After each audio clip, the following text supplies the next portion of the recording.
Добрый вечер. Я очень рада, что у нас участники с прошлого вечера сохранились, но я, тем не менее, вначале очень коротко скажу, к чему мы пришли вчера, потому что некоторая связь между лекциями все-таки будет. Значит, общая стержень наших четырех разовых встреч заключается в том, что мы ищем, как с разных сторон можно подойти к отношениям между искусством, то есть между художественной сферой и социальной сферой. Эти отношения очень сложные, они совсем не внешние. Социальность по-разному понимается, как она может быть внедрена и встроена в искусство. И вот вчера мы разбирали со стороны французской социологии культуры, как бы видели один подход, который нам, в общем, что-то дал и описал. Самое главное понятие, с которым мы будем дальше работать, это понятие автономного поля искусства или как бы отдельного мира искусства, которое складывается в европейских странах в XIX веке. С конца XVIII и весь XIX век он складывается, и в XX веке тоже, естественно, оно существует. Сегодня мы подойдем с другой стороны, со стороны тоже одной, я бы сказала, очень почтенной традиции. Эта традиция связана с тем, что все философии искусства, которые создавались в XIX и XX веке, вот очень разные, да, базирующиеся на очень разных эстетических платформах, включая художественную критику и разные там другие направления. Тем не менее, все они активно пользовались понятием буржуазное искусство, исследовали понятие буржуазности. И оно для всех было как-то чрезвычайно значимым. То есть происходили огромные дискуссии, что это такое буржуазное искусство, как буржуазное общество связано с искусством, что с этим делать, надо ли что-то с этим делать. И вот сегодня мы будем разбираться с этой пресловутой буржуазностью. Особенно это интересно потому, что, например, если мы возьмем ту же самую французскую традицию, я бы даже сказала шире вообще западноевропейскую, то там сформировалось, кого мы как бы не спросим и не почитаем биографии многих художников, да, то многие вот во Франции и до сих пор, мне кажется, считают, что настоящим художником может быть только левый художник. Вообще понятие левизны, левой идеи, то есть антибуржуазной идеи в искусстве и конца XIX и начала XX века, ну, чрезвычайно почтенно и важно. То есть связь искусства с некими радикальными социальными преобразованиями, искусство как часть какого-то большого социально-политического проекта, левого, прежде всего, проекта. Соответственно, есть художники правой ориентации, да, которые как раз твердо стоят на сохранении традиций, которые являются часто приверженцами вполне консервативных социальных взглядов, и среди них много тоже выдающихся талантливых и оказывающих огромное значение. Вообще вот это деление на левое и правое, она как раз сложилась тоже в XIX веке. И вроде бы это политическая такая позиция, описывающаяся прежде всего становление парламентских республик, но тем не менее она полностью была адаптирована людьми искусства, которые тоже часто мыслили себя как лагеря левого и правого, буржуазного как бы и антибуржуазного. Но при этом, что интересно, что даже те, которые были, ну, как бы не левыми художниками, мы сталкиваемся с очень интересным парадоксом. Вот буржуазное общество иногда его называют капиталистическим, да, разные у него есть названия, да, есть понятие индустриального общества. Даже не будем брать оттенки смысловые. Мы понимаем, о чем мы говорим. Мы говорим о типе общества, которое возникает с начала промышленного переворота, да, порождает буржуазные революции и так далее, и так далее. Вот. То есть это конец XVIII, весь XIX век, начало XX, и до сих пор это продолжается. Ну, при каких-то, конечно, модификациях самого понятия капитализма или там буржуазности и так далее.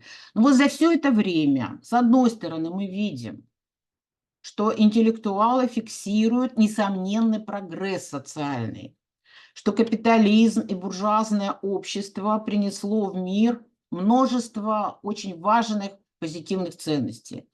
Ну, например, буржуазная революция, да, свобода, равенство и братство, там, демократические изменения, уважение к образованию и науке, и так далее, и так далее. Да, то есть множество очень важных вещей, несомненно, прогрессивных, И общество действительно стало становиться как бы весь XIX век, прямо мы видим эти изменения, которые фиксируются, да, всеми остальными. И при всем при этом ни одного хорошего слова никто не сказал про буржуазность.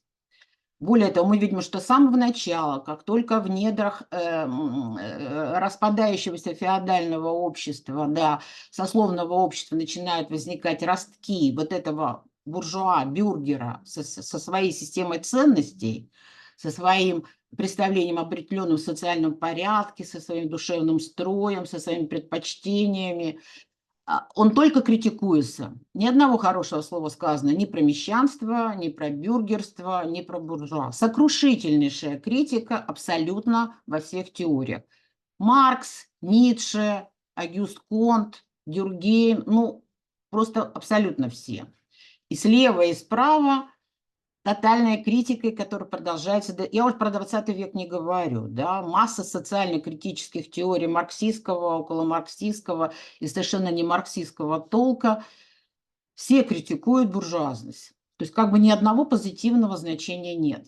Давайте теперь следующий слайд перейдем. Вот. Тем не менее, еще один парадокс. Мы переходим все-таки в область искусства.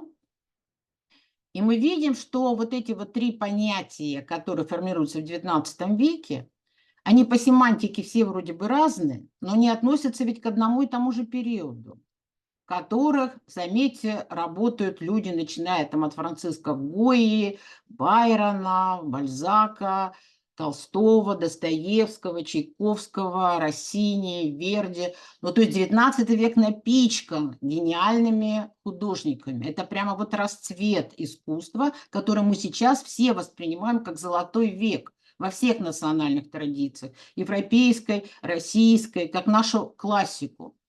При этом, посмотрите, это все-таки продукт буржуазных перемен, это продукт буржуазного общества, мы от этого никуда не денемся. Но при этом, да, вот буржуазность – это постоянно критикуемое понятие и, казалось бы, несовместимое с подлинным искусством. Мы, более того, да, многие так говорят, ну это же буржуазное искусство, значит, это плохое искусство, но как бы не подлинное. При этом мы используем понятие классичность. Вот я еще раз сказала, золотой век, да, классика, национальная классика и для французов, и для русской культуры, для немецкой культуры, для итальянской культуры. Это всегда очень позитивно нагружено. Да? Это то, чему имеет смысл подражать, на что нужно ориентироваться, то, что прошло критерии времени, то, что идеально и совершенно, то, что вызывает несомненное наслаждение. И что мы готовы пересматривать и переслушивать сотни раз. Какого-нибудь там «Лебединое озеро» Чайковского или какую-нибудь «Травиату» Верди. Более того, то, что люди даже сейчас в быту, обычный человек, обычный зритель, потребитель искусства, часто пользуются понятием «это настоящее подлинное искусство», а это не настоящее. Это подделка, халтура, например, там, пошлая, неправильная, нехорошая. Вот есть какое-то настоящее подлинное. Но сам образец вот этого настоящего подлинного искусства, он тоже сложился только в XIX веке. Люди, несомненно, имеют в виду не я не знаю, там, предположим, средневековые иконы или фрески.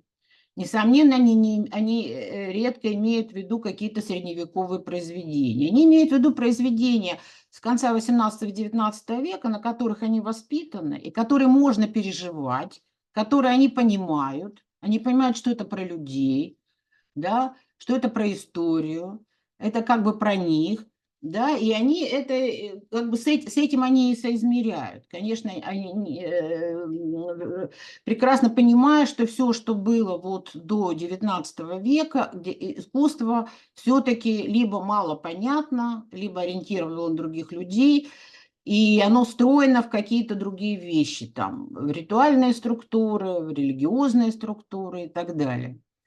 То есть, условно говоря, это светское, полностью как бы светское искусство. Искусство для людей, для их постоянного потребления. И вот, но при этом, еще раз хочу сказать, все это относится к одному и тому же периоду. Давайте дальше, следующий слайд. И вот мы будем, но при этом как можно уйти, как, скажем, уходит, например, современная философия и социальная теория от этих как бы ярлыков. Люди-то, конечно, не уходят, люди искусства, но как бы теория как уходит? Мы знаем, что во второй половине XX века появилось как бы примиряющее всех понятие, автором которого был Юрген Хабермас, который предложил называть этот тип общества, который до этого назывался буржуазным, капиталистическим и так далее, обществом модерна. Но, в принципе, все характеристики общества модерна были те, которые вот возникли в XIX веке. Становление промышленного индустриального производства, рост урбанизации, образования, нарастание рациональности, секуляризация отдельных сфер культуры. У него там очень-очень много признаков того, что реально в истории западной цивилизации возникло. Возник вот целый совершенно новый тип общества, который довольно сильно изменил образ жизни людей, их состав чувств, их ценностей и так далее. И вот как бы мы можем пользоваться этим понятием общества модерна, но тем не менее понятие буржуазности остается, потому что мы все-таки будем работать сегодня с ним. Итак, посмотрим, чем все-таки были обусловлены критические аргументы против буржуазного искусства. Иначе говоря, еще раз хочу сказать, есть противоречие между тем, что все искусство XIX века, несомненно, вызывает у нас сильнейшее эстетическое наслаждение, представление о некоем его совершенстве, и в то же время это время социального неблагополучия, которое постоянно критикуется, да? Именно в это время возникают серьезнейшие социальные теории критики общества. Опять же, и марксистские, и другого толка. Но впервые именно в XIX веке возникает очень серьезные, фундаментальные разработки, проекты того, что общество надо менять, что общество неблагополучно. То есть такое критическое отношение к обществу, оно становится, в общем, как бы повсеместным. И философия, и искусство тоже подхватывает. И дальше возникает вопрос, естественно, а может ли искусство повлиять на изменение вот этой, раз уж так встал вопрос впервые в XIX веке всерьез, что мир надо социально менять, мы можем его менять. Важно понять, по каким законам его менять, да, какие инструменты этого изменения. Тут очень много было споров. Но тем не менее искусство-то может в этом участвовать. Каким образом? Оно может быть инструментом изменения именно практической, заметьте, не духовной жизни человека, а социальной, практической стороны. Пожалуйста, следующий слайд. И здесь мы с вами рассмотрим только одну теорию, но чрезвычайно влиятельную, и на которую реагировало огромное количество интеллектуалов. Вот это знаменитое эссе Герберта Маркузе «Аффирмативный характер культуры». Заметьте, я специально вынесла год 1937 год. Вообще очень интересный год, если еще учесть, что Маркузе, он немец, и пока еще многие вещи представители этой философской школы пишутся в Германии, хотя потом они, естественно, все эмигрируют, поскольку все они были антифашистами. И это эссе входит в рамках общей критической теории общества, которую разрабатывал Маркузе и другие представители социальной критической школы. Самое общее понимание, что он этот термин ввел, что он имел в виду, он подразумевал ту высокую культуру буржуазной эпохи, то есть прежде всего 18 и прежде всего 19 век, ну и начало 20-го, хотя он там ни одного примера из области искусства не приводит. Он об искусстве много говорит, но он совершенно, как философ, он не работает с конкретным материалом, совсем. Вообще там нет ни одного имени, нет ни одного разбора художественного произведения. Вы это эссе можете почитать, оно, по-моему, примерно, может быть, страниц 70. В принципе, оно такое пространное, может быть, даже немножко поменьше, боюсь сказать. Но, в общем, это не несколько страниц, но, в общем, не гигантский какой-то философский трактат. Итак, значит, дальше, значит, пожалуйста, следующий слайд. Значит, я буду сначала двигаться по логике Маркуза. Нам важно понять его логику, потому что есть логика, понять его аргументы. Значит, они заключаются в том, вот он первый, он говорит о том, что начиная с античности, вообще внутри самой западной культуры, вот сложилось разделение как бы на две сферы человеческой жизни. Материальное, практическое, полезное, да, идеальное, духовное, неутилитарное. Как бы всем это было известно, это переходило из одной философской теории в другую. Помните, да, там материалисты, идеалисты, материально, идеально, это были такие, ну, как бы принятые позиции. Казалось совершенно нормально и понятно. Вот у человека есть духовная жизнь, и есть духовные сферы, это религия, искусство, философия, наука. А есть сфера вот материальная, это прежде всего производство, добывание хлеба насущного и так далее. И эти миры разделены. И они очень разные по своей природе. Мир практики – это мир необходимости, это мир ежедневной заботы существования. Вот Маркузе именно это выделяет, что это мир заботы. Этот мир по определению, опять же, неустойчив, ненадежен и не свободен. Не только фактически, но по самой своей сущности. Опять же, дело даже не в том, в буржуазном это обществе происходит или в каком-то другом. То есть обладание материальными благами, вообще вот то, что можно называть социальным благополучием, социальным успехом, никогда не зависит всецело от человека. Я думаю, что мы тут все с Маркузо согласимся. Огромное количество факторов. Не зависит ни от его нравственных качеств, не зависит от его мудрости, вообще никак от его духовности может совершенно не зависеть. Поскольку Маркузе пишет, ибо всегда подвержен власти случая. То есть человек здесь внутри каких-то сил, которыми он управлять не может. Это может быть все, что угодно. Начавшаяся война, инфляция, наступивший голод, нападение одной стороны на другую, реформы. Значит, человек может располагать и предполагать, и строить планы, но социальный мир – это мир вот таких действующих, очень часто даже анонимных социальных сил. Более того, Маркузе фиксирует, что вся история человеческой мысли, действительно начиная с античности, говорит нам о глубинной испорченности социальной действительности. Социальная действительность всегда несовершенна, всегда не идеальна. Значит, следующий слайд. Дальше у нас тоже будут картинки, но сначала вот нам надо понять, как бы логику привести от начала до конца. Соответственно, мир духовных ценностей чрезвычайно важный для человека, да, без которых он жить не может. Мир истины, добра и красоты. Вот тут, кстати, очень хорошо, что вначале вспомнили Гегеля, да, вот Гегель тут, конечно, фигура ключевая. И понятно, что Маркузе спорит с Гегелем очень сильно, хотя Гегель он тоже не называет, Гегель для него в ряду, вот в целом огромном ряду. Вот. Соответственно, этот мир является фактически идеальным. Слово «идеальным» взято в кавычки в том смысле, что он идеальный, в том смысле, что он нематериальный. Да? Он внутри нас. Это наши мысли, чувства, представления, фантазии, идеи и так далее, и так далее. Но при этом эти ценности чрезвычайно важны для человека. И все вот эти ценности объединяются понятием счастья. А счастье имеет для человека, ну, мы даже не можем сказать, это, конечно, самое главное. И вот, но при этом, говорит Маркузе, вот это вот как бы счастье, и тут он, я бы его еще как историк культуры подкорректировала, потому что очень любопытно, что само представление о том, что человек имеет право на счастье, каждый человек имеет право на счастье, не знаю, там человек рожден для счастья. И зачем вообще нужна какая-то жизнь, если нет в ней счастья? Вот эта вот как бы заговоренность счастьем, она вообще возникает в человеческой культуре очень поздно.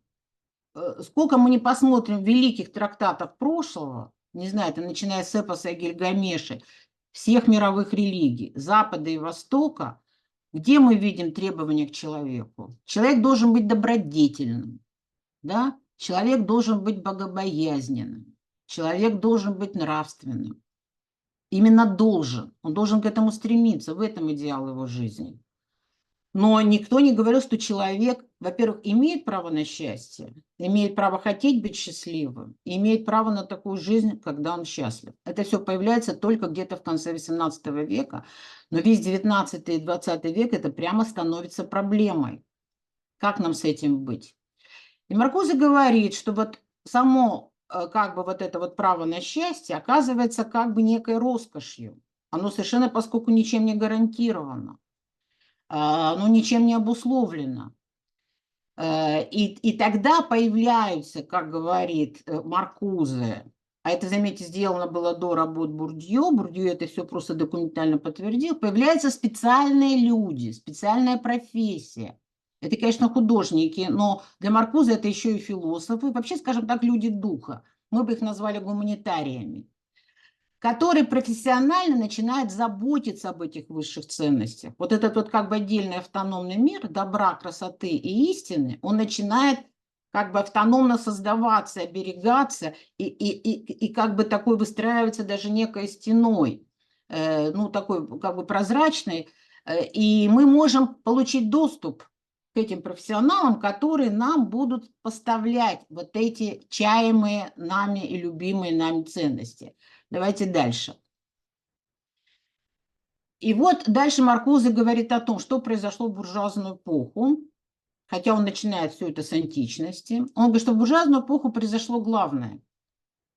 Вот это представление о том, что каждый человек должен иметь доступ вот к этим культурным ценностям, является универсальным. Вот буквально каждый. Только буржуазное общество стало говорить о каждом человеке, о человеке вообще, независимо ни от сословия, ни от происхождения, ни от положения в обществе, ни от того, что богатый или не богатый. Вот именно универсальная значимость, некий универсальный человек.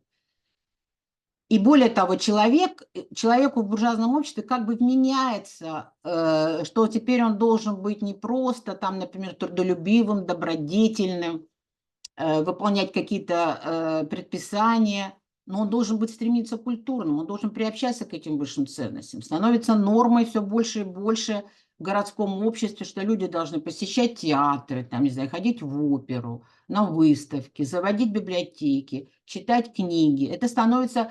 Бурдье это потом прямо по статистике показал, что для буржуазии чрезвычайно важно, что она приобщена к культуре.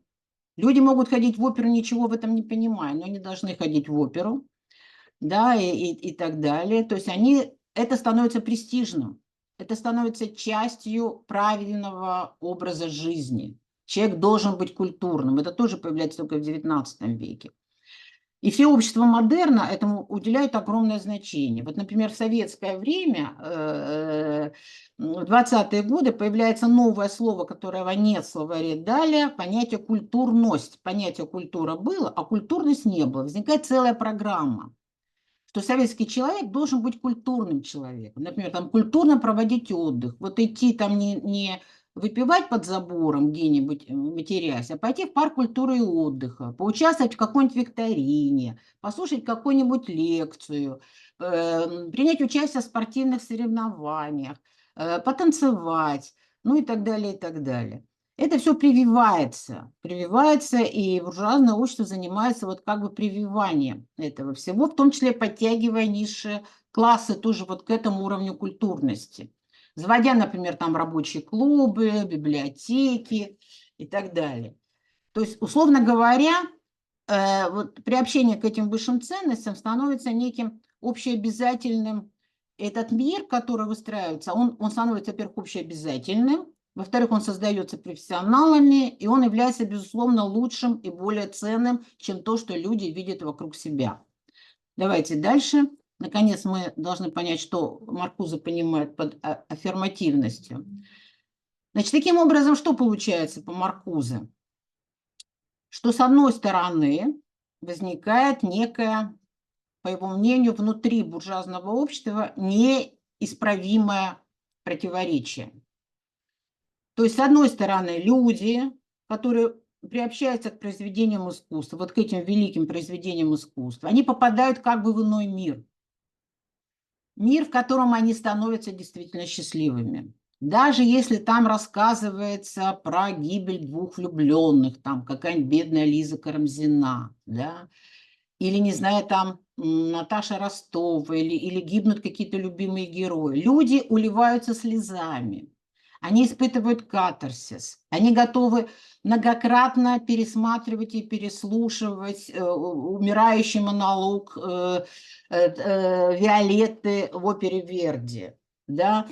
То есть это даже, то есть, условно говоря, но при этом получается, что они получают такое мощное, такое насыщенное духовное наслаждение, попадая в этот вот идеальный мир. Идеальный не в смысле, что он лучший мир, а в том смысле, что этот мир категорически отличается как бы от мира окружающего, именно потому что он вымышленный. Вот существует эта прозрачная граница. Это мир условный, это мир фантазии.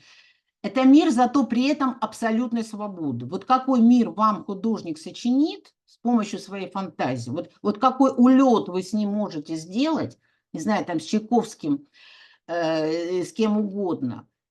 Все, он вас увел за собой в этот прекрасный мир. Мир полный, может быть, даже трагедия в нем будет прекрасна. А потом вы возвращаетесь в свою обычную жизнь. И там ничего не происходит. Там действуют те законы, которые действуют. И никакой прямой связи между тем, что только что вы испытали, потрясение от героических подвигов, восторг от какой-то великой любви, ужас или преодоление, значит, там раскаяние Раскольникова, самые разные вещи, да, там происходят в этом мире искусства, но при этом вы возвращаетесь в тот мир, и вам никак этот опыт пережитого потрясения, он ничего вам не помогает поменять там. Они никак не связаны. При этом переживание очень сильное. То есть то наслаждение, которое дает искусство в XIX веке, конечно, несравнимо ни с чем, что было до этого. Об этом огромное количество свидетельств происходит. Более того, мы действительно до сих пор это любим. Мы можем миллион раз прослушивать какую-нибудь там нашу любимую музыку, или там смотреть замечательную картину, или перечитывать любимую книгу. Нам очень важно погрузиться в этот мир. Мы находим в нем что-то такое, что не находим в окружающей жизни. И вот всему этому весь этот мир вот этого искусства Маркузе называет аффирмативная культура.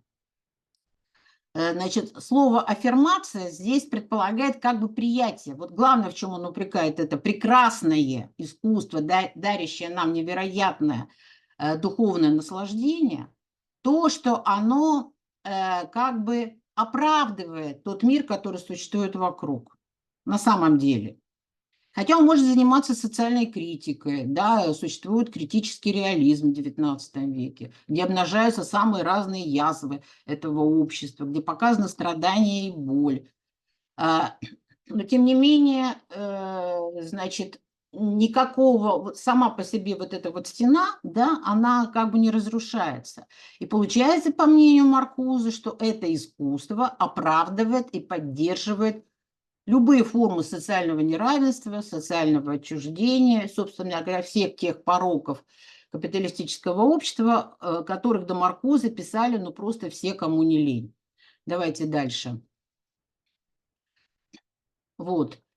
Таким образом, он, кстати, довольно много пишет о том, что это не просто какой-то идеальный прекрасный мир, который контрастен по отношению к нам. Нет, это мир, может быть, даже вроде не очень контрастен, вроде бы он про нас, потому что там может быть и боль, и страдания, но при этом мы, когда даже читаем про эту боль и страдания, мы все равно думаем, боже, как прекрасно ария умирающей Виолетты. Но она невероятно прекрасна.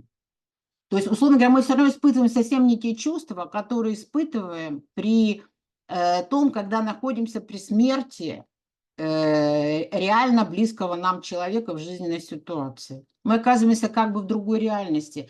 В свое время Ницше очень здорово про это сказал, про искусство. Он сказал, что вот то искусство, которое возникло, которое называло аполлоническим еще в античности, напоминает щит Персея. Вот есть реальная медуза Горгона, чей взгляд на самом деле убивает людей, то есть страшное зло, реальное зло с необратимыми последствиями. Но у Персея есть волшебный щит, где это зло только отражается. То есть есть само зло, а есть его отражение. Если мы будем смотреть не на само зло, а на его отражение, мы сможем его победить. Но вот с точки зрения Маркузе как раз совершенно не очевидно, что мы можем его победить. Мы можем просто смотреть на эту медузу Горгону и получать от этого наслаждение. И, кстати, изображений медузы Горгоны довольно много. Значит, таким образом получается, что вот это вот классическое буржуазное искусство, это я все стараюсь придерживаться риторики и слов, почти ничего не меняя самого Маркузе. Просто немножко обрезаю как бы цитаты, чтобы они были более понятны. То есть получается, что мы должны как бы перескочить эту границу, чтобы оказаться в этом мире. Вот он называет это путем прыжка в совершенно иной мир. И наше наслаждение и счастье будет возможно через эстетически совершенное созерцание боли и страдания. И вот это главный упрек Маркузе аффирмативному искусству, вот этому великому золотому веку, которое мы все обожаем и которое наверняка любил Маркузе. Давайте дальше посмотрим теперь по картинкам. Вот я специально из всего огромного количества, естественно, художественного материала, я специально взяла те, где даны нам, ну, как бы страшные события. Вот Гойя, например, да, это расстрел повстанцев 3 мая, не помню точно какого года, но это реальное историческое событие, которое потрясло Гойю. И мы видим, что он еще даже как бы сгустил степень жестокости, потому что повстанцев расстреливают практически в упор. Вот эти вот безоружные как бы люди, испытывающие, мы видим, чувство страха, мы прямо его физически ощущаем.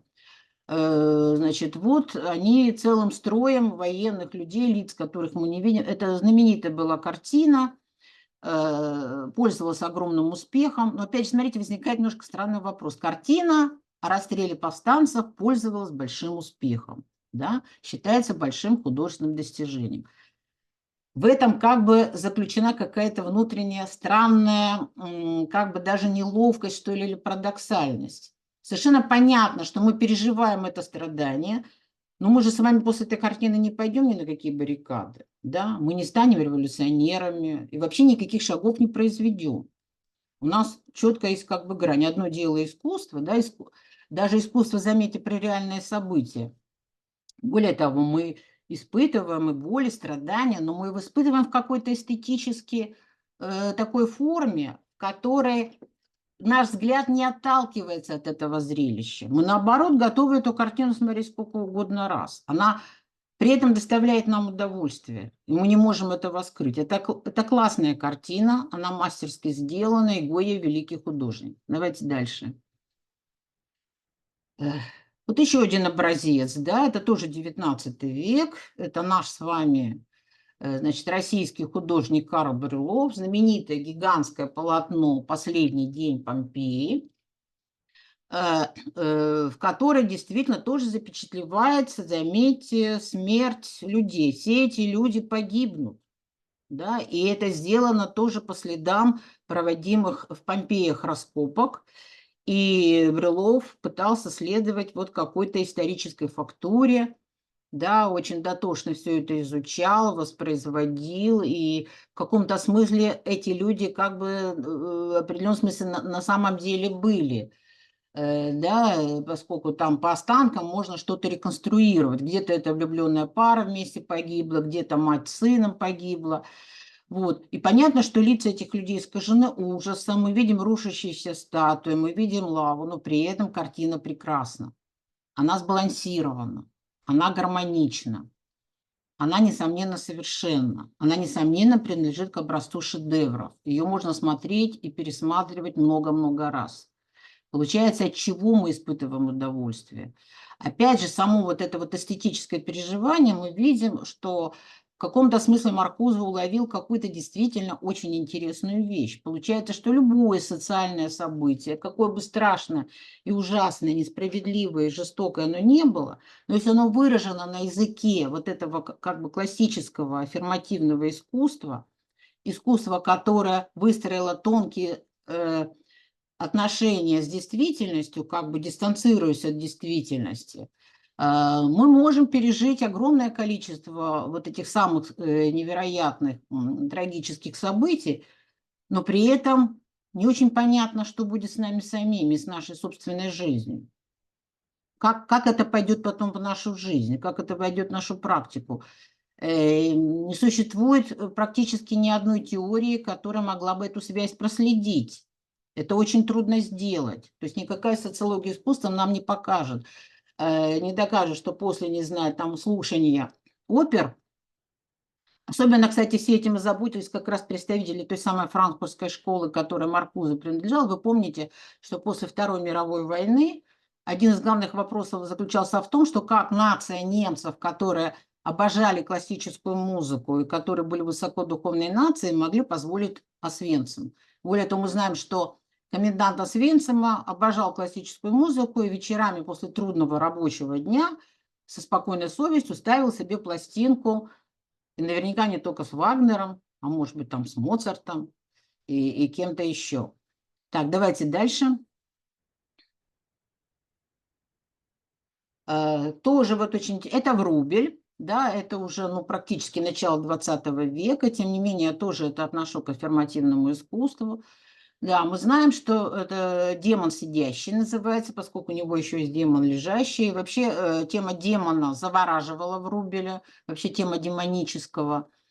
Вот. И понятно, что перед нами, на самом деле, по факту, мы знаем, что сидит воплощение абсолютного зла, сам повелитель зла, да, имеющий множество имен. Люцифер, да, Воланд, Мефистофель, дьявол, короче говоря. Вот этот вот демон, да, это существо все как бы вот соткано из этой природы. В нем нет ничего, значит, связанного с добром и светом. Это тьма, и он ничего другого принести в мир не может. Но тем не менее, мы смотрим эту картину, мы тоже ей восхищаемся, и мы не можем не испытывать довольно сложные противоречивые чувства к этому, даже не могу сказать человеку, к этому существу. Ну, по крайней мере, многим, особенно кто читал поэму Лермонтова, его жаль. Хотя пожалеть надо, наверное, Тамару, да, которую он погубил своей любовью, потому что он ничего другого принести не может, такова его природа. Его любовь губительна. То есть это тот, кто губит все живое. Тем не менее, он прекрасен. И мы испытываем тоже сильное эстетическое чувство. Я помню, что как-то попала в зал Врубеля, ну, совсем в молодые годы, по-моему, в Третьяковке, и никого, кроме меня, как-то в зале не было, а Врубеля кругом вот с этими демонами было очень много. И мне настолько почему-то стало не по себе, вот просто физиологически. Я не могла эстетически этим любоваться. На меня просто вот действовала какая-то нехорошая сила, и я поспешно оттуда ушла, как бы стыдясь самой себя. Думаю, чего я испугалась. Давайте дальше. Вот, это представитель прерафаэлитов английского искусства конца XIX века, это Офелия. Тоже заметьте, это трагическая история, да, Офелия. Это утонувшая, невинная, ни в чем не повинная девушка, жертва, в общем, много чего она жертва, да. И тоже, то есть практически мы видим мертвеца, да, вот как бы вот эту мертвенную красоту. Хотя не очень понятно, она уже умерла или нет, но мы же знаем, что она умерла, что она утонула, что мы наблюдаем как бы эту либо уже произошедшую гибель, либо эта гибель на наших глазах произойдет. Но это тоже картина прекрасна. Да, вот все начинает сочетание цветов, колорита, особенно в подлиннике. Это какое-то мерцание красок. Это просто вот, ну, очень сильное наслаждение мы получаем вот от всей ауры этого произведения. Хорошо, давайте дальше. Вот, а теперь смотрите, вот мы с вами как бы вот воспроизвели теорию Маркузе, его как бы главное обвинение. Вот он нигде не предлагает никакой альтернативы. Он просто вот описывает очень жестко и логично, вносит как бы свой приговор вот этой аффирмативности. Аффирмативности, то есть, значит, приятие, оправдание и так далее. Вот такому искусству, которое мы считаем, в общем, подлинным, настоящим, носителем самых высших ценностей, всего самого прекрасного, высокого и так далее. И вот после Второй мировой войны, тоже, заметьте, у немца Питера Бюргера, появляется знаменитая работа «Теория авангарда», которая тоже, вы даже можете забить в гугле, ее всегда все цитируют, кто пытается разобраться теоретически, философски с тем, что такое авангард, как художественное явление. И Бюргер как раз показывает нам, что авангард как раз и стал в начале 20 века воплощением антибуржуазного искусства. В этом как бы суть самого авангарда. Не в обновлении формы, не в обновлении художественного языка, что часто приписывают авангарду. С этим, например, вполне справлялся модернизм. Модернизм тоже обновлял язык, да, собственно говоря, и классическое искусство тоже, естественно, обновляло свою палитру, вносило какие-то стилистические жанровые изменения, может быть, не так резко, как модернизм, но тем не менее. Но и модернизм тоже относится к аффирмативному искусству. Вот, например, искусство Серебряного века. А авангард – это что-то принципиально совершенно другое, в которое встроено вот это стремление как бы опрокинуть аффирмативность, вообще как бы ее отклонить. И авангард связывает, заметьте, устанавливает прямую связь авангарда, исторического авангарда. Исторический авангард – это авангард 10-20-х годов. Специально его отделяют от авангарда, например, 50-х, 60-х годов. Понятие исторический авангард – это первая волна авангарда, когда он только появился. И вот действительно этот первый авангард действительно очень был тесно связан с левой идеей, социалистической идеей, иногда с коммунистической идеей или с другими какими-то идеями социального переустройства мира. Например, итальянский футуризм очень тесно был связан с итальянским фашизмом. Муссолини дружил с Томмазо Маринетти, принимал участие в футуристических акциях, а Томмазо Маринетти, в свою очередь, поддерживал движение, возглавляемая, значит, Муссолини. Вот. Значит, и таким образом, для того, чтобы мы получили радикально другое, более совершенное социальное общество, опять же, по-разному оно могло называться, где-то называлось социализмом, а где-то, наоборот, было на антикоммунистических началах. Но речь шла все равно о радикальном переустройстве всего социального порядка, о некой одной из самых радикальных социальных революций, которые начинали происходить в начале 20 века. И вот для того, чтобы эти революции произошли, закрепились, искусство обязано было перестать быть аффирмативным. То есть оно должно было перестать быть буржуазным, и должно было стать каким-то другим. Вот дальше давайте посмотрим, значит, как у нас, по каким линиям происходил этот отказ или даже ликвидация аффирмативности. Значит, если суть аффирмативного искусства – это приятие существующего порядка именно в социальной действительности, и все изменения происходят только в духовной, тогда, соответственно, авангард должен занять негативную позицию, протестную позицию, позицию, опрокидывающую социальный порядок. То есть радикальная критика социального порядка. И как логичное следствие этого он должен стать антиискусством. И в большинстве манифестов первых авангардистов, в манифесте дадаистов, сюрреалистов, футуристов, и русских, и итальянских, почти везде они говорят о том, что мы антиискусство, мы антиэстетика. При этом они называют себя художниками. То есть художники, которые делают искусство, которое является антиискусством по отношению вот к этому. И поэтому для них путь, как бы их конкретной работы, заключается в том, что нужно разрушить основу эстетической автономии. Вот в этом выстроенных как бы границах нужно пробить бреши, разрушить эти границы и найти выходы искусства в область жизненного праксиса. Вот, собственно, понятие жизненного праксиса, снятие искусства в области жизненного праксиса и является главным тезисом Бюргера. То есть не обновление художественных форм, оно как бы естественным способом вытекает. Более того, авангард вообще не занят совершенствованием художественных форм. Он занят вот этой партизанской прорывной деятельностью, разрушением эстетической автономии. Дальше посмотрим, как это происходило. Давайте дальше. Следующий, Михаил, да? Вот, то есть такой тезис, очень до сих пор, о котором спорят.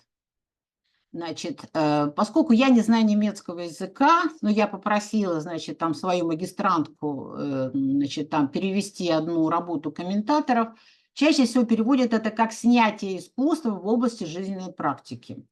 Используется вот слово, тут люди есть из Германии, которые, может, меня поправить, которые говорят, что это слово очень семантически нагружено. Кстати, Гегель тоже использует понятие «снятие». Понятно, что Гегель здесь тоже как-то имеется в виду.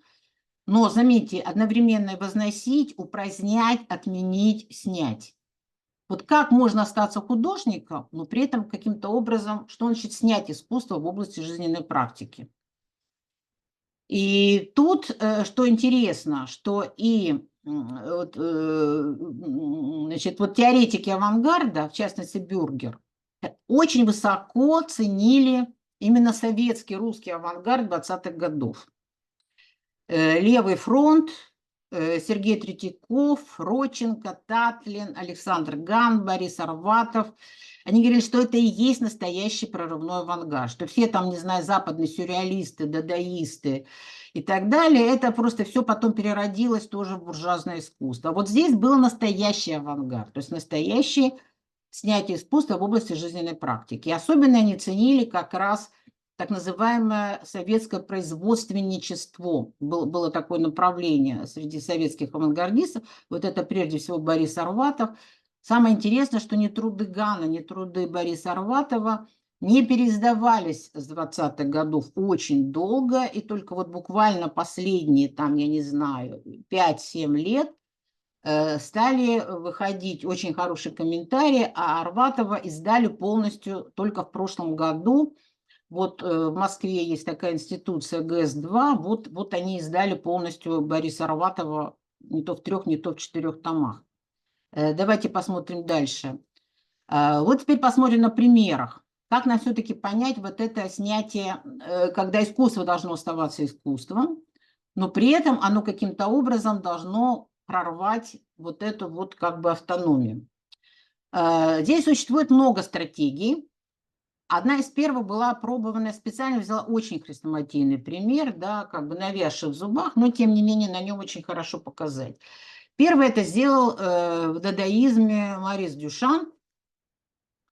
Вот видите, называется фонтан, это мы находим везде. На самом деле перед нами писсуар, который, естественно, является предметом промышленного производства. То есть Дюшан к нему не прикасался, он его не делал, он является творцом этого предмета. Тем не менее, что делает Дюшан? Он берет предмет, который по определению никакого отношения к области художественного творчества не имеет. Это материальный предмет, связанный с удовлетворением физиологических, то есть материальных потребностей, произведенный на заводе, продающийся в специализированном магазине. Сантехники, да, или как они там тогда назывались. Тем не менее, что он делает? Он берет этот, значит, писсуар, а тогда это был предмет, я бы даже сказала, наверное, роскоши и гордости. Это было далеко не в каждом доме. То есть это прямо было то, чем ну, промышленность, что ли, и городская жизнь могла гордиться. Но, тем не менее, никакого отношения, естественно, к искусству не имел. Вообще не имел отношения к никаким духовным ценностям. Вот ни к чему тому, что в мире аффирмативной культуры существует. И Дюшан его приносит на выставку в галерею, где проходит выставка, то есть специальную художественную институцию мира искусства, где выставляются отобранные специалистами, прошедшие огромное просеивание экспертами, предметы художественной скульптуры. А скульптура это, да, это что-то объемное, в 3 измерениях, сделанное из чего угодно, из бронзы, из керамики, из дерева, это все будет скульптура. И он ставит это там, да, более того, он вешает табличку с автором, автор Дюшан, есть название картины, год, автор, и она находится в ряду других художественных экспонатов. И совершенно понятно, что люди оказываются в замешательстве, потому что они не понимают, по каким законам это воспринимать. Ну да, они могут начать воспринимать это по эстетическим законам. Ну, типа там совершенная форма этого предмета. Но согласитесь, это немного смешно. Да, вот некоторые говорили, что там линии этого писсуара напоминают, не знаю, там бедро Венеры Милосской, античная скульптура. Ну, понятно, что ни Дюшан этого не преследовал, и вообще это какие-то очень лукавые вещи. Тогда мы можем попытаться понять, а что, собственно, с помощью этого жеста было сделано, чего он хотел, и какой смысл. Все-таки искусство – это вещь, связана со смыслом. Вот это вот как бы разрушение произвело. На мой взгляд, здесь произошла совершенно гениальная вещь. Смотрите, люди вынуждены были столкнуться с тем, что они не могут это переживать эстетически, потому что это бессмысленно. Они не могут перевести взгляд созерцания скульптуры, получить ровно то же наслаждение, передвигая взгляд на писсуар. Но это просто невозможно, да, так оно не работает. Включить какие-то другие критерии, например, насколько этот писсуар удобен, насколько он комфортен, насколько он дешев, удобен в обращении. Они не могут, потому что они же находятся на художественной выставке. Вот если бы они выбирали через дорогу в магазине сантехники писсуара, они бы совершенно спокойно все эти критерии включали. А сейчас у них все критерии перепутаны. Лично очень много разных версий, но мне нравится вот моя собственная. Я это вижу именно как антибуржуазный жест. Условно говоря, даже когда мы читаем, например, не манифесты дадаистов, а, например, манифесты сюрреалистов, то они там, или там футуристов, они прямо пишут, что современный мир – это не мир людей, которые только притворяются, что они ходят смотреть Монну Лизу, например, да. На самом деле с гораздо большим удовольствием они ходят на какие-то дешевые развлечения. А самое главное, они ходят в магазины. И они получают огромное удовольствие от созерцания, например, новых автомобилей. Или ходят смотреть на самолеты, или на посуду, или в магазины готовой одежды. То есть они уловили вот это появление нового городского человека. И действительно, между прочим, если так вот спросить конкретно человека, где ты получаешь огромное удовольствие, когда ты делаешь шопинг, да, и ты прям весь трепещешь, видя, например, там новую современную коллекцию, ну, кто чего любит, да, кто посуды, кто одежды, кто тканей, кто автомобилей, да, и, скучая, ходишь по художественной выставке, мало что в ней понимая, но делая вид, что как бы надо это делать. И вот мне кажется, что Дюшан прямо вот ткнул этого нового как бы буржуа, который живет в мире появляющегося большого количества товаров, превосходных товаров, сменяющих друг друга все новыми и новыми техническими изобретениями, дизайнерскими находками, комфортом, зазывающим и соблазняющим. Да? Тогда же, кстати, начинает работать реклама, да, и многие-многие эти вещи. И он как бы говорит, вот что ты любишь, вот что предмет твоего эстетического наслаждения. И мне кажется, что люди в замешательстве невольно как бы это чувствуют, вот как будто им немножко плюнули в лицо. Вот как будто им как-то вот... Помните, что манифест русских футуристов назывался «Пощечина общественному вкусу». Вот как-то Дюшан здесь сделал такую пощечину. И мы испытали не эстетические чувства, а какие-то другие. Может быть, нравственные, может быть, еще какие-то, но точно не эстетические. И вот этот вот как бы перевод, переключатель с эстетического наслаждения как бы отдельного художественного объекта, находящегося внутри такого полупрозрачного, но все-таки особого художественного мира, зала филармонии или художественной галереи, да, на другой регистр переживаний, связанных с какими-то принятием решений, поступков, пересмотром своих жизненных ориентаций. Вот в чем оказывается главная задача авангардного искусства. Давайте посмотрим дальше. Ну вот русский авангардист Владимир Татлин. Посмотрите, вот это вот такое странное летательное сооружение сейчас находится в Третьяковской галерее. Я там часто бываю в Новой Третьяковке, вот, люблю смотреть русское искусство 20 века. И я много раз замечала, что люди проскакивают залы Родченко и Татлина, потому что они не понимают, как относиться к этим конструкциям. Потому что, с одной стороны, перед нами действительно макет летательного аппарата. То есть вроде бы перед нами какая-то инженерная конструкция, да, которая придумана и изобретена вот человеком, который в этом что-то понимает, но при этом мы можем на нее смотреть как на какой-то эстетический объект. Но в то же время мы теряемся. Что мы здесь должны оценить? Какие-то технические характеристики, красоту найденного инженерного решения? Ну, тогда это место на какой-то другой выставке, может быть, дизайнерского искусства. Но Третьяковка – это классическая художественная институция. Перед нами станковая живопись, перед нами картины, скульптуры. И вот, значит, такая как бы странная вещь. Опять же, мы в замешательстве. И наши эстетические критерии здесь не могут включаться на всю катушку. Дальше смотрим. Родченко тоже, значит, смотрите, это художник, который тоже отказывается, вот как левые художники советские, делать станковую картину. То есть картина, которая будет висеть в музее. И тоже быть как бы рамочкой отделена от окружающего мира. Все главное будет находиться внутри того, что внутри рамы. Родченко идет работать в рекламу, в агитплакат. Значит, Маяковский, да, его соратник, идет работать в окна роста, тоже, например, в рекламу, да, где хоть папиросы, хоть что, и у Родченко просто гигантское количество, огромного количества плакатов про самые разные области жизни, которые заказывались. Начиная там от того, как женщина должна кормить грудью правильно, санитарно-гигиенических, политических и так далее, и так далее.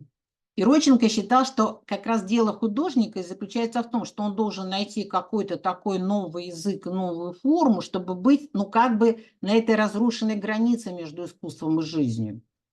Когда искусство должно превратиться в какой-то жизненный факт, какое-то жизненное событие, перестать быть предметом просто созерцания и переживания, даже очень сильного и даже очень сильно нагруженного.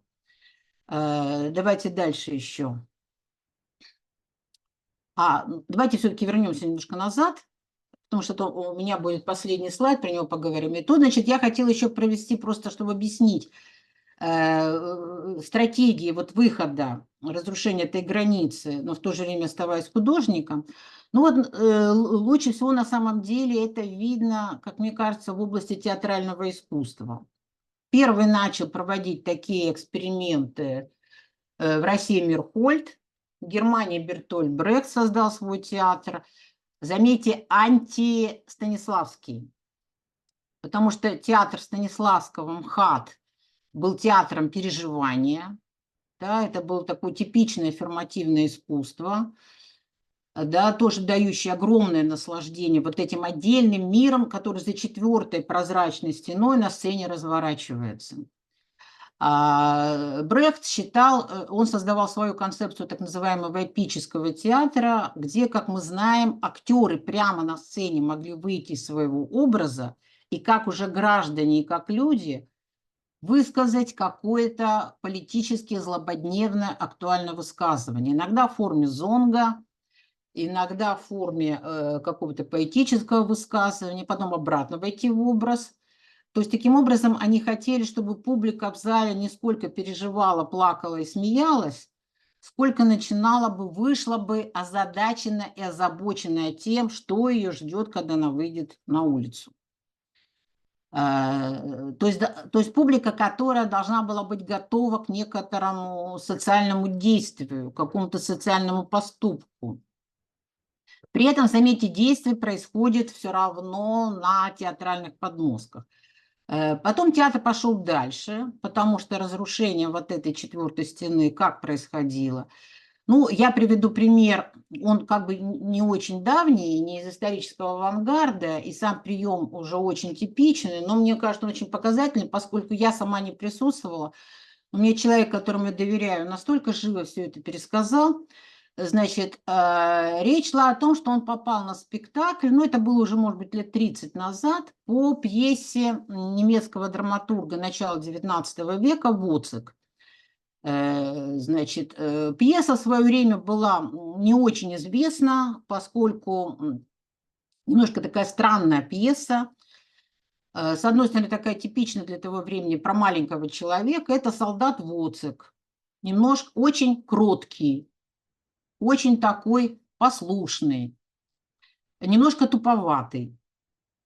И там есть другие персонажи, стоящие над ним как бы мужчины, например, там капитан, там мажордом, еще кто-то, которые над ним все время издеваются. Издеваются все время над ним, да, как-то все время унижает его человеческое достоинство, почему он этого даже не очень как-то понимает. В общем, такой немножко Акакий Акакиевич Башмачкин немецкий, только вот он солдат.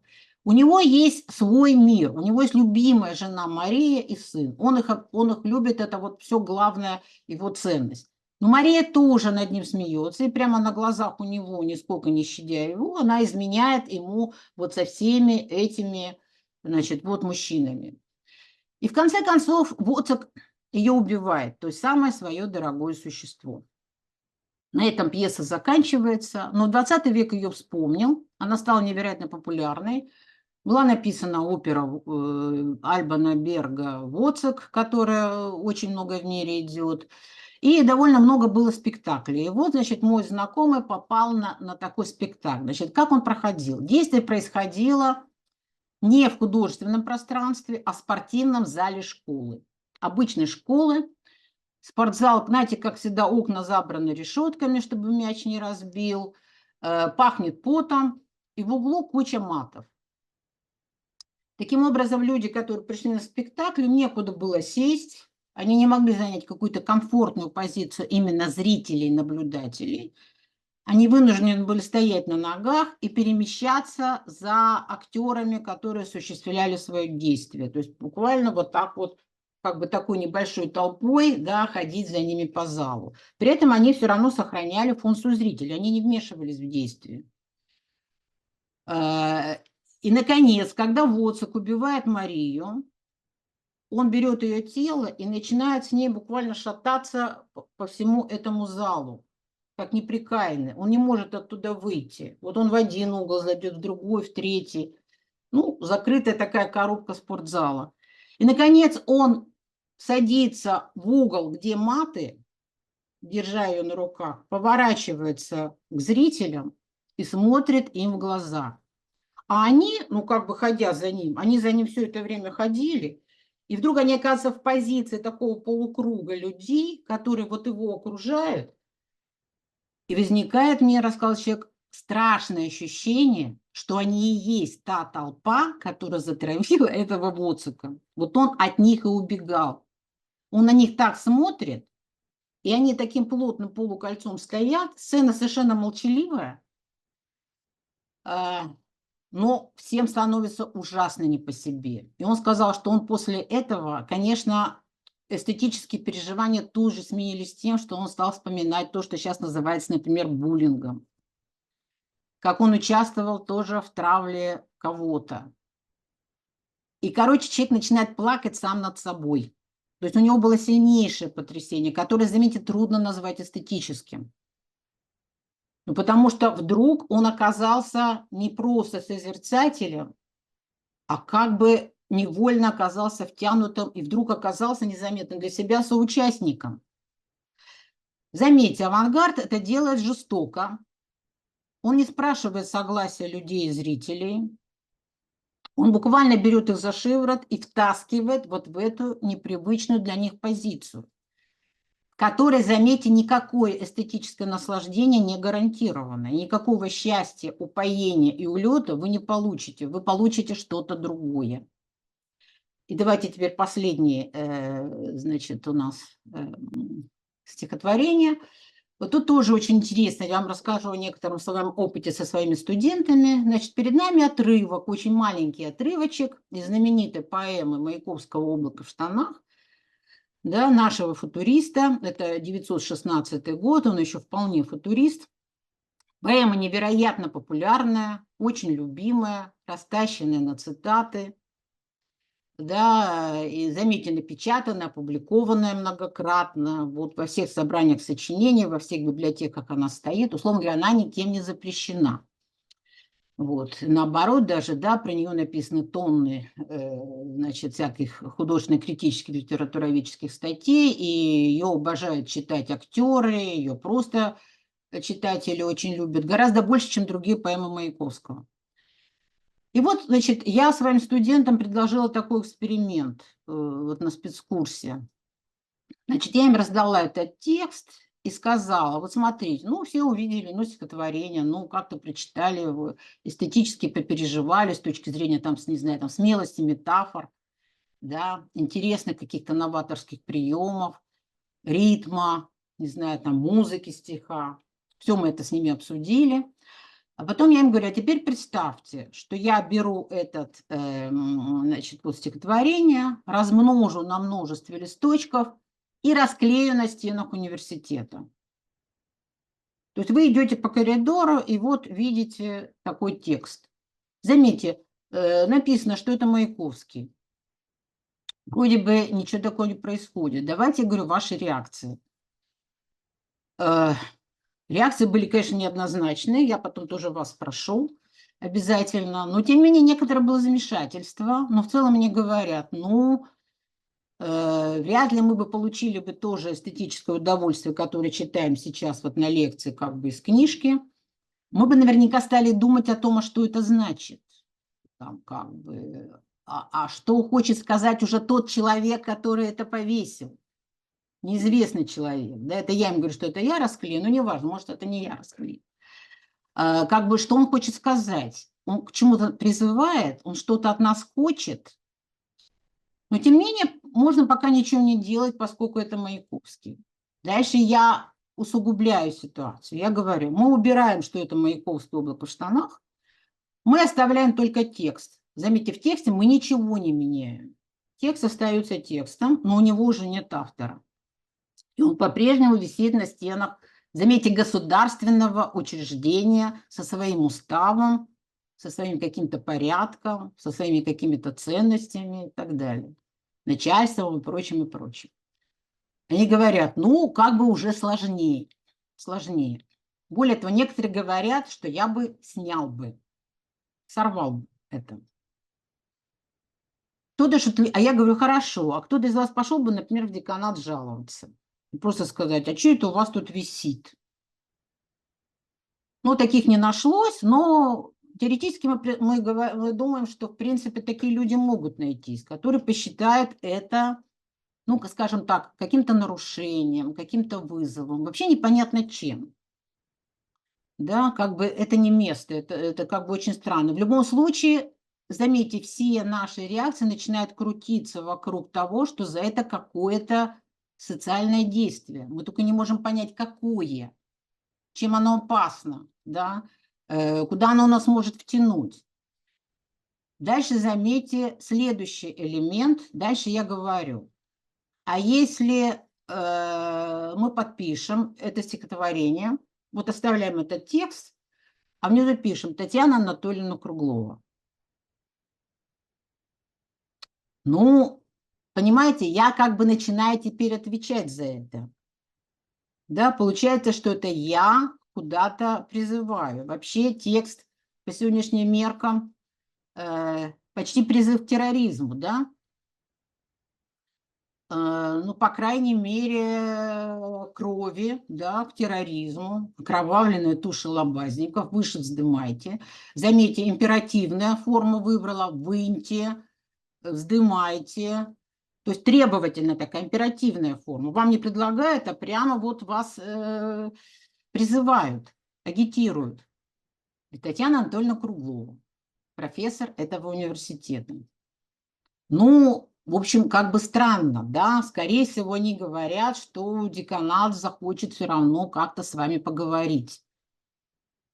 Хотя все, конечно, все равно познают, что это все-таки вуз, серьезное место, все знают, что это Маяковский. Но зачем вы, Татьяна Анатольевна, это делаете? Вы как бы к этому присоединяетесь? На что я могу сказать? Ну, это же опубликовано. Но это же не ваши слова. Ну хорошо, но это слова великого поэта Маяковского. Что в них плохого? Я их просто повторяю, я к ним присоединяюсь. Что не так? Что-то не так, да? Это не нравится. Я вам рассказываю только о предположениях. Я, конечно, этого не делала. Я еще раз хочу сказать, это все было со студентами. Но четвертое, самое любопытное. Я говорю, хорошо, а если мы теперь внизу подпишем каким-нибудь крупнейшим представителем власти? Да, естественно, без всяких фамилий. Ну, не знаю, например, там председатель Государственной Думы Российской империи или генеральный секретарь Советского Союза. Их, кстати, много было, да, их было несколько. Или, например, президент страны. Опять же, без всяких фамилий. И даже не написано, какой страны. Ну, тогда, заметьте, весь этот текст начинает переходить уже в какое-то другое измерение. Да? Он приобретает еще какой-то один оттенок, уже, прямо скажем, совсем опасный. Потому что вроде бы по определению Маяковскому можно это говорить внутри его художественного мира, но представителю, заметьте, не художественному, а представителю, который отвечает за социальный порядок, категорически нельзя. Хотя, опять же, странно, ведь он читает это стихотворение, он может даже прочитать его со сцены, хотя наверняка это никогда этого не сделает, он выберет какое-то другое стихотворение. Ну, вот таким образом, смотрите, получается, что я проиграла на них как бы возможность вот такой чисто авангардистского хода, разрушения этой границы, когда художественный текст, в зависимости от того, частью какого социального действия или жеста мы можем его использовать, может порождать довольно сильные социальные воздействия и даже перемены в нашей жизни. Так, я закончила.